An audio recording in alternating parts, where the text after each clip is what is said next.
مجید سورہ مبارکہ یوسف. لوگ کہتے ہیں قرآن سے ماتم دکھاؤ. آپ لوگ تھکے ہوئے تو نہیں بیٹھے نا؟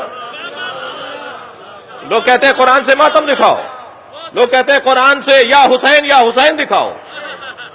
میں ابھی قرآن سے یا حسین دکھاتا ہوں. حضرت یعقوب روزانہ، ایک دن نہیں، محرم میں نہیں، 10 دن نہیں، حضرت یعقوب نے سال ہائے سال روزانہ ماتم کیا ہے. اور کس کا ماتم کیا؟ جس کے زندہ ہونے کا یقین تھا. یہ نہیں کہا، یہ نہیں کہا جائے گا کہ زندہ ہو جاوید کا ماتم نہیں کرتے ہیں. یہ حضرت یوسف زندہ ہے نا. حضرت یعقوب کیا کہہ رہے ہیں؟ حضرت یعقوب روزانہ ایک ہاتھ زانو پر مارتے تھے، ایک ہاتھ سینے پر مارتے تھے، ایک ہاتھ سر پر مارتے تھے، اور سر پر، زانو پر اور سینے پر ہاتھ مارتے ہوئے کہتے تھے یا صفا علی یوسفا، جسے آپ یا حسین بولتے ہیں. قرآن کی آیت سنا رہا ہوں نا میں آپ کو. یا صفا علی یوسفا، یا صفا علی یوسفا، ہائے میرے یوسف، ہائے میرے یوسف، یا یوسف، یا یوسف. کون؟ جو ابھی زندہ ہیں، جن کے زندہ ہونے کا یقین ہے. اور نہ صرف زانو پر، سینے پر اور سر پہ ہاتھ مارتے تھے حضرت یعقوب، بلکہ وَبْيَضَّتْ عَيْنَاهُ، اس کی بعد والی آیت، وَبْيَضَّتْ عَيْنَاهُ فَهُوَ قَدِيمٌ. اور اتنا روتے تھے ماتم کرتے ہوئے کہ رو رو کے حضرت یعقوب کی آنکھیں سفید ہو گئیں. اور قرآن کیا کہہ رہا ہے؟ فَهُوَ قَدِيمٌ.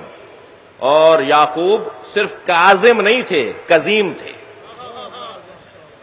اور فرمائیں گے بھائی تھوڑی دقت بڑھائی ہے اپنی جی. ایک ہوتا ہے صابر، ایک ہوتا ہے صابر، ایک ہوتا ہے کاظم. صابر اور کاظم میں فرق ہے.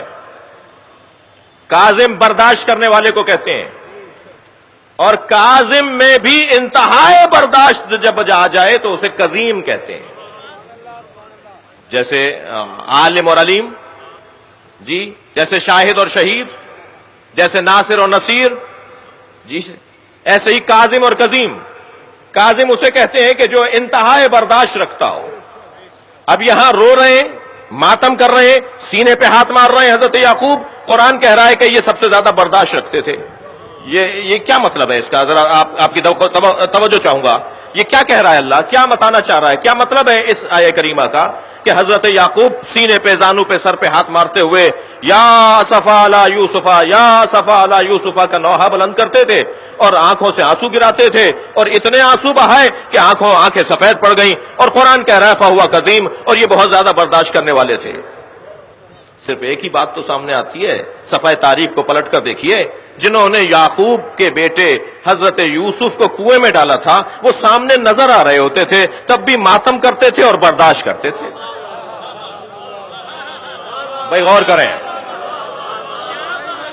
بہت واضح پیغام ہے قرآن مجید کا کہ عزاداروں کو کیسے زندگی گزارنی ہے. خبردار خبردار، جنہوں نے اہل بیت پہ ظلم کیا وہ سامنے آ جائیں یا ان کے چاہنے والے سامنے آ جائیں، تم اپنے ماتم سے ہاتھ نہ اٹھانا. برداشت کرو، ان سے ملاقاتیں کرو، ان سے دوستیاں رکھو، ان سے آنا جانا رکھو، ان کے ساتھ کھاؤ پیو. بھائی اور کتنا پیغام واضح ہوگا؟ قرآن ہمارے لیے رہنما ہے یا نہیں ہے؟ قرآن کہہ رہا ہے کہ یہ ماتم بھی کرتے تھے، روتے بھی تھے، فہو قدیم، اور برداشت بھی کرتے تھے. کس بات کو برداشت کرتے تھے؟ ان بیٹوں کو روزانہ دیکھتے تھے جنہوں نے حضرت یوسف کو کنویں میں ڈالا تھا، مگر اپنے بیٹوں کو اپنے گھر سے نہیں نکالا.